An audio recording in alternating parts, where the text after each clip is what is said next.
حول ولا قوة إلا بالله. النهارده والمجد المصري كل نجوم النهارده بتحبك، فالنهارده شرف النقابه.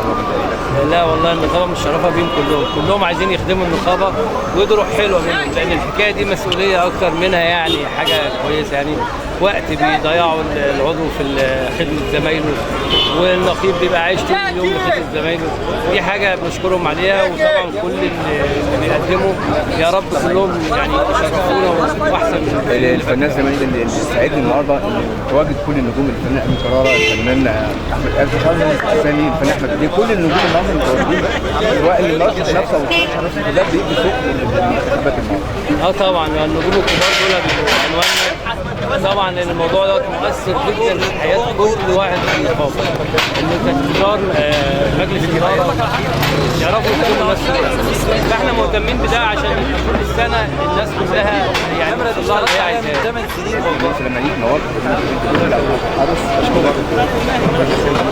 الله يكرمك.